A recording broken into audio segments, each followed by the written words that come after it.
அமைதியை கல்லறையில் தேட வேண்டாமே. Praise the Lord. வானதூதர்கள் பெண்களை நோக்கி, உயிரோடு இருப்பவரை கல்லறையில் தேடுவது ஏன் என கேட்டனர் என்று நாம் லூக்கா 24:5 வாசிக்கின்றோம். ஆம், இந்த கேள்வியை வானதூதர்கள் இந்த பெண்களை பார்த்து கேட்ட மாதிரி இருந்தாலும் ஆண்டவர் நம் ஒவ்வொருவரையும் பார்த்து இன்று கேட்கக்கூடிய கேள்வியாக தான் இது காணப்படுகின்றது. ஆம் அன்பானவர்களே, நம்மை பாவத்திலிருந்தும் சாபத்திலிருந்தும் வியாதியிலிருந்தும் வறுமையில் இருந்தும் விடுவிக்க வேண்டும் என்பதற்காக தன்னை தானே சிலுவையில் பழியாக்கி பிசாசின் தலையை மிதித்து அவனது கொடுக்கை உடைத்து நமக்கு வெற்றி கொடுத்து வெற்றி ஜெய கிறிஸ்துவாக உயிர்த்தெழுந்தாரே இயேசு. அவராயிருந்தவர் இல்லவே இல்லை. அவர் என்றும் வாழ்பவர், ஆதி அந்தமானவர், அல்பா ஒமேகா ஆனவர், துவக்கமும் முடிவும் ஆனவர், நித்தியமாக வாழக்கூடிய அந்த ஆண்டவர் நமது உள்ளத்தில் வாழ துடித்து கொண்டிருக்கின்றார். ஆம், வாசல் அண்டையில் நின்று கதவை தட்டி கொண்டிருக்கின்றார். நம்மை திறக்க சொல்லிக் கொண்டிருக்கின்றார். அன்பானவர்களே, விசுவாசத்தோடு நாம் கதவை திறந்து, நம் மனக்கதவை திறந்து அவரை நமது மனதிற்குள் உள்ளே வந்து வாசம் செய்ய அனுமதித்தோம் என்றால் நமக்கு கிடைப்பது எல்லாம் அமைதியும் அதே போல சந்தோஷமும் சமாதானமும் தான்.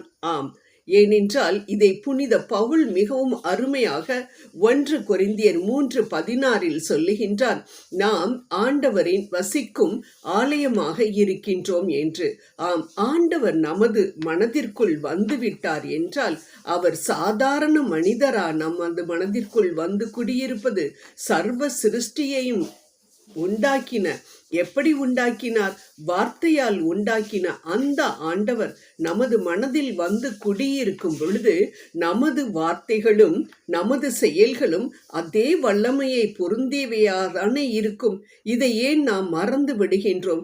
சர்வ வல்லவரை நம் மனதில் கூப்பிடுவோம். உயிர் தெழுந்தவரை நமது மனதில் வந்து வாசம் செய்ய செல்லுவோம். அப்பொழுது என்ன ஆகும்? நமக்கு பிரச்சனைகளையும் துன்பங்களையும் வியாதியையும் வறுமையையும் கொண்டு வருகின்ற அந்த பிசாசானவன் நம்மில் ஆண்டவர் குடியிருப்பதை பார்த்துவிட்டு ஓடி விடுவான். ஏனென்றால் அவன் ஆண்டவருக்கு முன்பாக மண்டியிடுவான். அவன்தான் தோற்கடிக்கப்பட்டவன் ஆயிடுச்சே. அப்படி என்றால் அவன் நம்மை விட்டு ஓடிவிட்டான் என்றால் நம் வீட்டில் சண்டை இருக்குமா?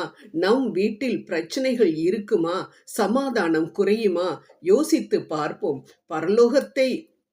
பரலோகத்தை ஆண்டு கொண்டிருக்கின்ற, பரலோகத்தில் வாசம் செய்கின்ற ஆண்டவர் நம் மனதில் குடியிருந்தார் என்றால் நமது வீடே ஒரு குட்டி பரலோகமாக தானே காணப்படும். அப்பப்பா, என்ன மகிழ்ச்சி! எப்பொழுதும் மகிழ்ச்சி தாண்டவம் ஆடிக்கொண்டிருக்குமே நமது வீட்டில். இதை கேட்கவே எவ்வளவு அருமையாக இருக்கிறது, சந்தோஷமாக இருக்கிறது. அன்பானவர்களே, ஆம், கதவை தட்டி கொண்டிருக்கக்கூடிய ஆண்டவரை உள்ளே வரவிடுவோம். வந்து வாசம் செய்ய சொல்லுவோம்.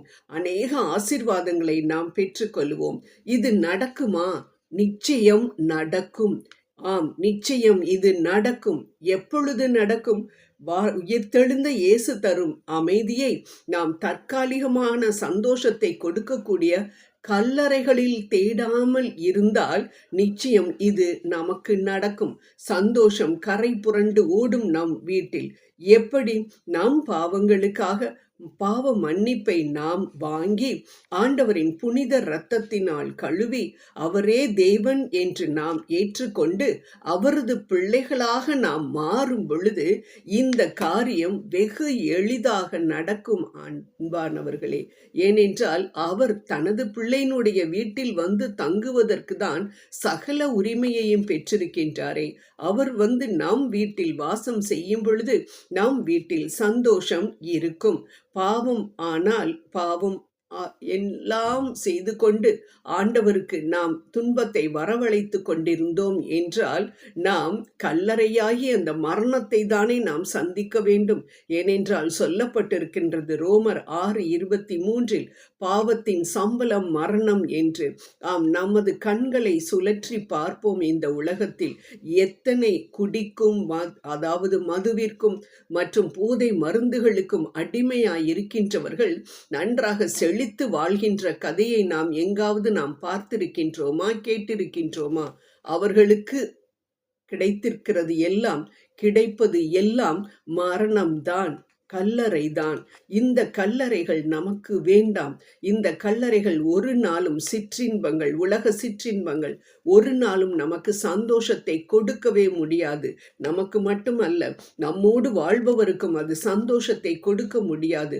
உயிர்த்தெழுந்த இயேசுவினுடைய அமைதி நம் வீட்டில் குடிகொண்டிருக்க வேண்டுமென்றால் அவர் நம் மனதில், நாம் ஒவ்வொருவருடைய மனதிலும் அவர் குடிகொண்டிருக்க வேண்டும். அன்பானவர்களே, நம் அன்பர் இயேசு உயிரோடு இருக்கும் பொழுதே தனது சீடர்களிடம் சொன்னாரே, 3ஆம் நாளில் நான் உயிர் தெழுவேன் என்று.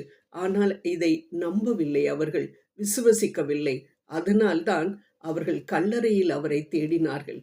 ஆனால் நாம் ஆண்டவருடைய வார்த்தைகளை விவிலியத்தில் படித்து தேடி கண்டுபிடித்து அவருடைய வார்த்தைகளை முழுவதுமாக நாம் விசுவசித்தோம் என்றால் நிச்சயம் நமது மனதில் ஆண்டவர் வந்து குடியிருப்பார். அப்படி குடியிருந்தார் என்றால் நம் மனதில் நிச்சயம் சந்தோஷம்தான் காணப்படுமே தவிர எந்த நாளும் ஒரு சண்டையோ மன அமைதி இன்மையோ காணப்படாது. ஆண்டவரை வரவேற்போம், வெற்றி பெறுவோம். ஜெபம் செய்வோம். எங்களுக்காக உயிர்த்தெழுந்த எங்களது அன்பு தெய்வமே, இதோ இந்த நேரத்தில் நாங்கள் எங்களை உமது பாதத்தின் அடியில் சமர்ப்பிக்கின்றோம். உம்மை விட்டுவிட்டு நாங்கள் எங்களது அமைதியை கல்லறையில் நாங்கள் தேடி இருந்தோம் என்றால் அவற்றிற்காக இந்த நேரத்தில் நாங்கள் மன்னிப்பை கேட்கின்றோம்.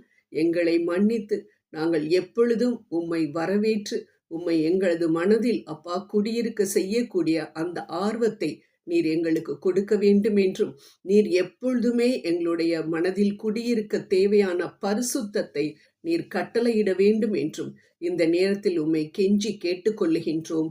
ஆமேன், ஆமேன், ஆமேன். Praise the Lord.